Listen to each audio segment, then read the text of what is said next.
6 months after the first Kithara refugees arrived at Earth, Ambassador Korvek of the Galactic Council stood in the heart of New Geneva, watching in barely controlled fury as crystalline beings performed their art in what had once been the human capital's central plaza.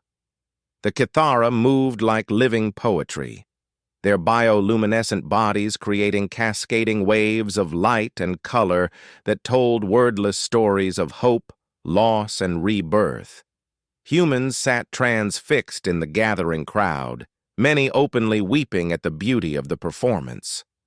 Children laughed and pointed at the shifting patterns of light, while artists frantically tried to capture the impossible beauty in their sketches and recordings.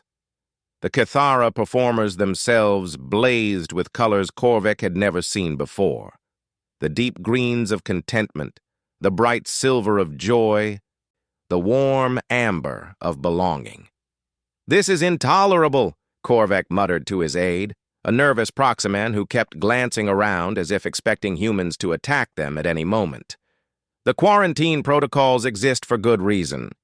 These creatures should be isolated, studied, contained, not this." The aide, whose name was Thek, shuffled his feet uncomfortably. "Sir, the human government has been quite clear about their position. They've granted full refugee status to all Kithara who request it. They refuse to discuss containment or isolation." Korvek's multiple eyes focused on the nearest group of humans. A young woman was teaching her daughter how to clap in rhythm with the Kithara's harmonic singing. An elderly man sat in his wheelchair, tears streaming down his face as he watched the light show. A group of teenagers were attempting to mimic the Kithara's graceful movements, laughing at their clumsy efforts. "Look at them," Korvek said with disgust. "No sense of proper protocols, no understanding of the dangers. They treat this like entertainment."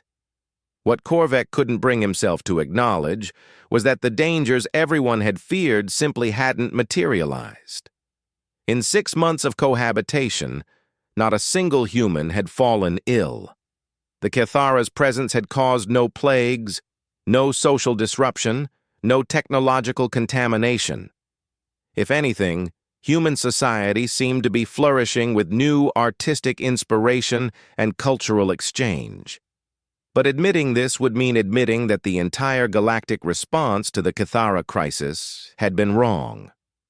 "Ambassador," Thek said nervously, "perhaps we should return to the embassy. The Human Secretary of State is expecting us for the formal protest meeting." Korvek took one last look at the performance, noting how the Kithara's crystals seemed to respond to the emotional state of their audience. When a child in the crowd giggled with delight, the nearest performer's spines flickered with the pink of shared happiness. When an old woman smiled with memories of her own youth, the artist's body reflected the deep blue of nostalgia. It was exactly this kind of emotional manipulation that made the Kithara so dangerous, Korvek told himself. Their ability to influence the feelings of other species through their bioluminescence was a form of biological warfare, even if they claimed it was art. The Human Secretary of State, Maria Santos, greeted them in her office with the kind of polite coolness that humans seemed to excel at when they were diplomatically angry. She was a small woman with gray hair and intelligent eyes that missed nothing.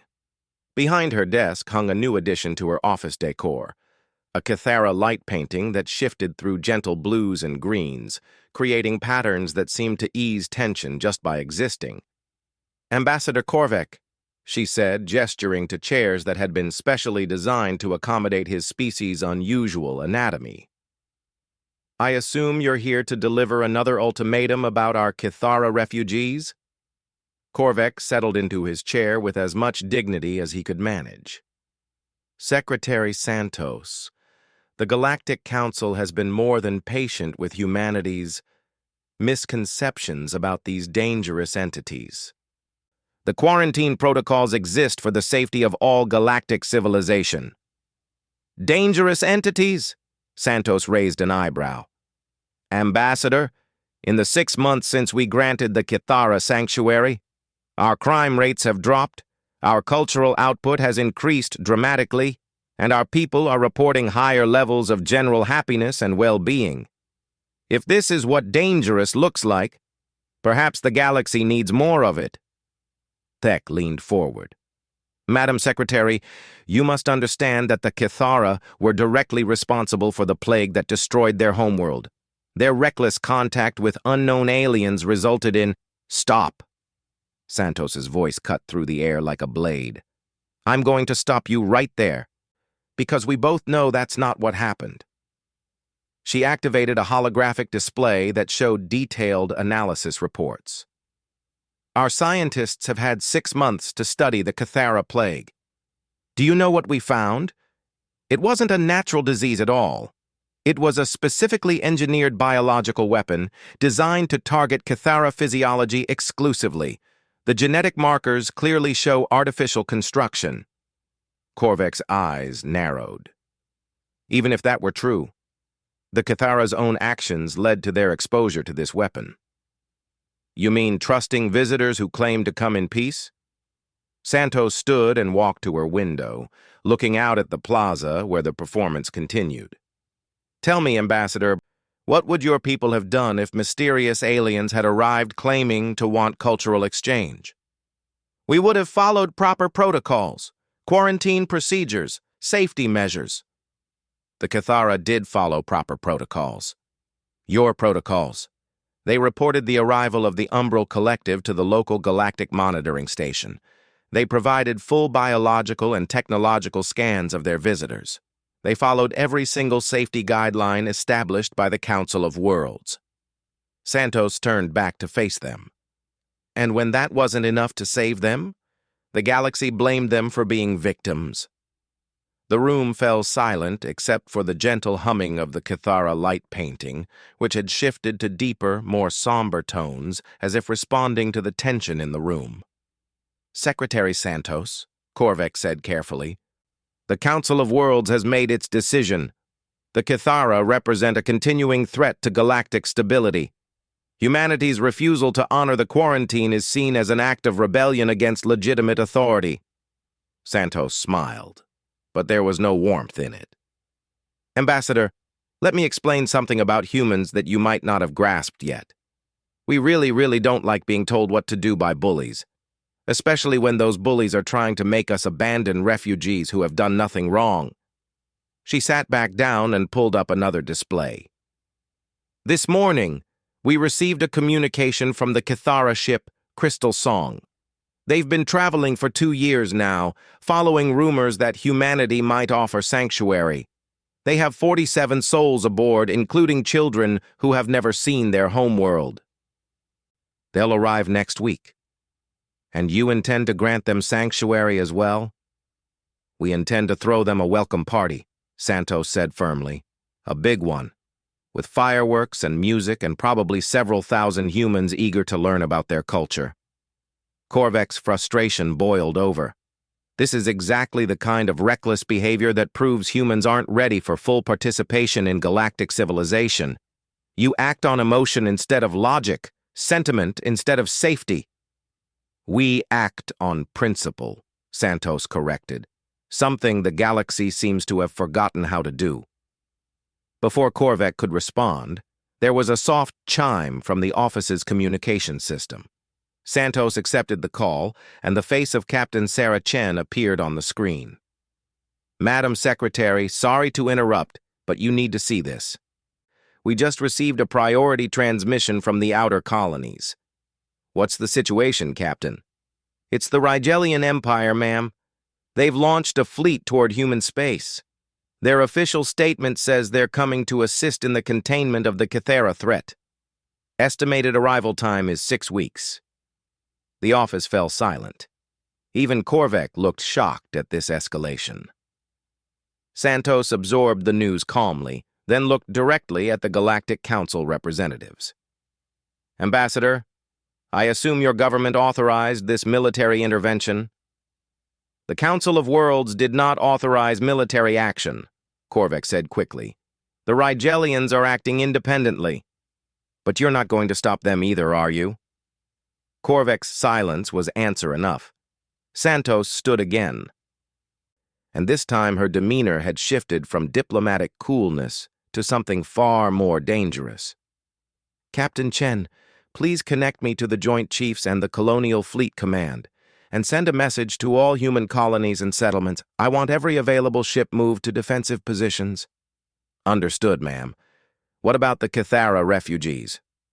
Santos looked out the window again, where the performance had ended and humans were mingling freely with the crystalline artists, sharing conversation and laughter.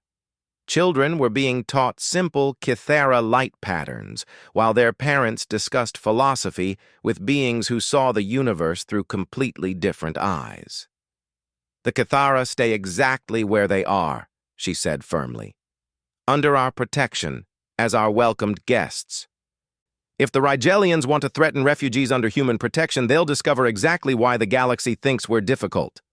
After Captain Chen signed off, Santos turned back to the aliens in her office. "Ambassador, I suggest you contact your superiors and strongly recommend they rein in the Rigelian Empire. Because I promise you, if they fire a single shot at civilians under our protection, humanity is going to become much more difficult than you've ever imagined." Korvac stood, his multiple legs clicking against the floor. "Secretary Santos, you cannot seriously be considering military action against a galactic power over a handful of refugees." "You're right," Santos said. "I'm not considering it. I've already decided. Humanity protects its own, and the Cathara are ours now." As the alien diplomats left her office, Santos remained at her window, watching the plaza below. A group of human artists were working with Cathara mentors, learning to create sculptures that incorporated bioluminescent elements. The collaboration was producing art unlike anything either species had created alone, beauty that transcended the sum of its parts. This was worth fighting for. This was worth defying the entire galaxy for. 3 days later, the news broke across human space. The Colonial Defense Fleet was mobilizing. Every human world was calling up reserves. The Merchant Marine was being converted to auxiliary vessels, and from Earth to the furthest human outpost, the message was the same. The galaxy had rejected the Cathara, but humanity had given them a home, and humans would fight anyone who tried to take that home away. In the plaza below, Zara performed for a crowd of children, her crystals blazing with colors that spoke of gratitude, wonder, and hope. For the first time since the destruction of her world, she dared to believe that her people might have found more than just sanctuary. They had found family, and this particular family, she was learning, could be very protective when someone threatened the ones they loved.